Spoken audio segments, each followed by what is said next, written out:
What's up, everybody? It's Brandon. I'm back with another Top 5 Thursday. This one's from my buddy Scott Swade. He's commented a few Top 5 Thursdays. We haven't gotten any of his yet, but now it's time to end that streak. Appreciate you, Scott. And he, of course, had Top 5 Adam Sandler movies. And being a big fan of at least Adam Sandler's earlier works, I couldn't help but jump all over it. So here you go to the people and to Scott. At number 5... You know, I had to leave a fan favorite off to get this one in. And that said fan favorite is really close with this one.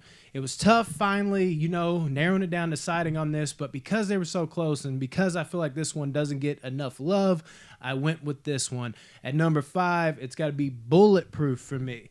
There's so many people that haven't even seen Bulletproof. Like, they were just going through that phase where it was Happy Gilmore, Billy Madison, all the classics.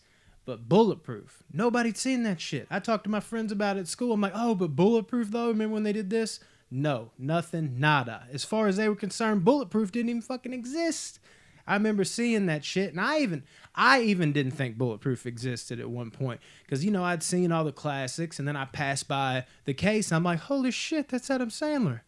And to top that off, it's Damon Wayans with him. Homie, don't play that. I love In Living Color. Why have my parents not shown me this? So I finally begged them to rent the movie for me. And guess what? I was not disappointed, and I've loved it ever since. Damon Wayans and Adam Sandler have a really good chemistry together. This is a movie that didn't really get panned, but wasn't overly loved, so I guess that's why it was forgotten about by critics at least. But I think it's aged fairly well. I mean, it's one of the better, not buddy cop movies, even though Damon Wayans is a cop in the movie, but it's one of the better, buddy duo type of films from back then. And Adam Sandler's prime Adam Sandler. They have great chemistry together. Damon Wayans is great in the movie. It's a fun flick, and there's a little bit of action in there too for you action heads. Bulletproof is a very underrated Adam Sandler movie. That's the only way I can put that. At number 4, now this is probably one of the last Adam Sandler movies I liked, and honestly, a big reason why was Jack Nicholson. That's right, Anger Management. Now, Adam Sandler's good in this movie. He's good in a lot of his later movies, but there's so much like weird raunch and goofy humor that outweighs the good stuff. And you know what? You can make the argument he did that before, but I feel like he kind of dials it up to 10 now. And not only that, even if he was doing it the same amount, it just doesn't work as well. When you're like 20 and you look like a reject, it's hilarious. When you're like 40 something, you look like a reject, it kind of becomes sad, if that makes sense. I don't know. Like, I'm one of those people. I cannot get into a lot of Adam Sandler movies anymore. And it's unfortunate because when he was coming up and I was coming up, I mean, that was everything to me when I was a kid. And I wish I couldn't blend in with the crowd because I'm the type of person that doesn't like to do that, but I can't help how I feel. Anger Management is one of his better ones from the 2000s, out of his golden years in the 90s. He kind of creeped in the 2000s a little bit, like with movies like this, of course, Mr. Deeds as well. There's a few good ones amongst all that, but it just got progressively worse. But this one is definitely one of the outliers. And like I said, big ups to Jack Nicholson for making it that. But Adam Sandler's good in this movie too. He plays that role perfectly. Can't think of anybody else that would play that role of like, look, I'm not angry. Look, I said I'm not angry. Like that shit, like he plays that like where he's like ticking time bomb, and you can see it just with the facial expression and the things that Jack Nicholson gets him into, like stopping on the fucking middle of the freeway doing the I feel pretty. I mean, come on, dude. Anger Management is a fucking classic. There's a lot of stuff in that movie too that I find hilarious that other people don't even fucking laugh at. Like when they were on the airplane. There's a specific scene where Jack Nicholson's like just now meeting him, or he hasn't met him yet. He's acting. He's like, oh, it's fucking you. Once he actually goes to Anger Management and finds out that Jack Nicholson's teaching it. Coincidentally, the guy that was sitting next to him when all this crazy shit happened, right? But when he's sitting there, he's watching Tomcats, I believe it is, and they're sitting there in like bathrobes and like a sauna. And Adam Sandler's just losing his shit. Jack Nicholson's just like, for God's sakes, you're missing critical plot points. And it's just a few dudes sitting in towels. You're like, critical plot points, bro? Yeah, little things like that crack me up about that movie. Anger Management is a great fucking movie at number 4. At number 3, this was tough. I wanted this to mainly be more comedy oriented, but I at least had to throw one of, I guess, his big three of serious films on there. You have Uncut Gems, which I loved, maybe not as much as other people, but I did love it. Reign Over Me, which I love. Don't like adore it, but it's a damn good movie, especially for Adam Sandler. Don Cheadle's the shit. But then there's the third one that a lot of people can't get into, me myself included.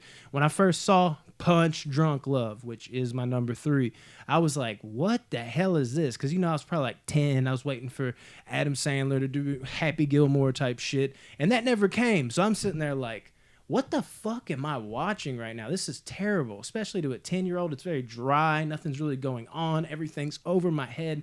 That movie just sat in the dust for me forever. And then I finally was like, I had an epiphany. I was like, you know what? I bet I love that movie now after seeing like Reign Over Me and stuff like that. Like that was a serious role, and he was good in this serious role. Maybe that's different for me now. And sure enough, being someone who can handle the slow movies, it is an amazing movie. There's just something to the art of Adam Sandler acting uncomfortable. I don't know if I can think of anyone that can play that out, that just like uncomfortability that just sits and marinates on his face and you can see it. He doesn't have to say it. He don't have to do anything. He's just tapping on stuff, kind of like what I was talking about. In Anger Management, he's like looking the other way like, no, I'm okay. Look, I'm okay. Like he's losing his mind slowly. And that character, there's so much that bleeds out over actions instead of what is being said. I fucking love Punch Drunk Love, and it deserves a spot. R.I.P. to Philip Seymour Hoffman, because he is also great in that movie, even though he doesn't get a whole lot of screen time, but he's the person behind the madness. I mean, that movie's just different. It's its own thing, and it works, and it's pulled off in such a weird, drama-esque kind of way, and Adam Sandler was the perfect person to helm that vehicle. Coming in at number 2, I got to go with Big Daddy. And this is one of the movies that maybe we first got to see Adam Sandler show off those acting chops in a way. Now, it's still a goofy fucking comedy, but adding in whatever the fuck, what's he called? Frankenstein, all that. Adding him into the mix as like, having Adam Sandler just down on his luck, like just seems like an overall crappy person that you might love and you feel like there's something else. He's got to prove something. He's losing his girl at the time. He just seems like he's going nowhere. And this kid gets thrown into the mix, and it adds in that emotional spike that really, really gets you going. And the movie, I think deserves credit for that. And Adam Sandler did a good job with that. There's not a bunch of heavy drama, but there's moments where it does hit you in the feels, and Adam Sandler was up to the task. And we didn't necessarily know he could do stuff like that at that time. Now, again, this is just a little sprinkle. This ain't the whole fucking thing like Punch Drunk Love, but it was a stepping stone, and it was definitely surprising. And the movie in general, dude, Scuba Steve, all those little things he gets into with this kid. I feel like some, as fucked up as it is, like not to the extent he went, but I'd be doing some shit with Aria where I'm like, man, did I learn like my parenting skills from Big Daddy? Like, what the fuck am I doing over here? Yeah, Aria's my daughter, for those of you that don't know. But Big Daddy, great movie for sure. And then at number 1, The Holiest of Holies. And there's people right now like this spot, it's gotta be going to either Waterboy, Billy Madison, or Happy Gilmore. Eliminate Waterboy. Oh my God, it was hard to do. And eliminate Billy Madison. Don't hate me. That movie is not aged as well as I would have liked it to. Billy Madison is a movie that I still enjoy, but I don't love it to the extent that I did when I was a kid. Like sometimes I feel like it's just surviving off pure nostalgia, and there's a few chuckles here and there. Peak Adam Sandler to me will always be Happy Gilmore, and damn does that hold up. I know I just saw on Facebook the other day they had fucking Adam Sandler and not Norm Macdonald. What the fuck's his name? Norm Macdonald, he's always with Happy Madison actually. What is dude's name? Shooter McGavin's character. Both of them just going at it, kind of just making us relive that nostalgia, playing those characters within the movie like, hey, Gilmore. I mean, it's perfect. I love seeing that. And dude, that movie's just timeless. The acting is actually really good for a comedy at times. And you might be like, acting? Was there powerful acting? No, not like his dramas, but it's not just like some cheesy skit-filled type comedy. Like, these characters are believable and are fleshed out to some degree, which we don't get with a lot of comedies, even from this time necessarily. And the comedy is just gold, dude. Like I said, it holds up. I still quote this movie all the fucking time. And I can't get enough of Happy Gilmore. It's truly one of my favorite comedies of all time and is what cements Adam Sandler as one of my favorite funny guys of all time, which all of y'all I'm sure can relate. Even the people that did give up on Adam Sandler, they have that one shoehorned in at the back like, yeah, I still fuck with Happy Gilmore. I haven't heard one person say anything bad about Happy Gilmore. And if they did, the price is wrong, bitch. I mean, come on, man. Happy fucking Gilmore, you jackass. Shit, gold jacket, green jacket, who gives a shit? Well, I'll tell you what, Happy, I give a shit. And I give a shit, Scott, because this motherfucking ranking was dope. And I appreciate the suggestion because I do love me some Adam Sandler movies, even if there's a bunch that I'm not a big fan of. Damn it, there was even more I could do than 5. Notice I left Billy Madison, which I still do enjoy, even if I talked about it being a little nostalgia heavy. I still enjoy it. That Veronica Vaughn's still hot. And then, of course, Waterboy was another one. I'll just fucking reveal it. That was my number 6. Jesus, it was hard to leave that off. You could take fucking Bulletproof or Waterboy either way. You know, one or the other. It was tough. I chose Bulletproof just because I think it's a little underrated, and it's right down the middle of them two.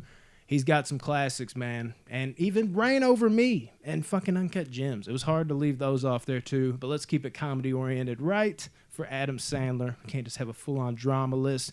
Got at least one in there. But I appreciate the support, y'all. As always, follow us on Spotify at Official Box Office Banter. And, of course, follow us on YouTube at Just Box Office Banner. Follow us on Instagram, again, at the Official Box Office Banner. Follow us on Project Louder on the Facebook page, where they that's where you see all our episode videos first. And then, of course, finally, just follow ProjectLouder.net in general. That has all the podcast stuff, merch, everything you need. That has all of our shit just in one little space. And what's better than that, right? Just Project Louder podcast all the time. And them motherfucking shows chart like a motherfucker.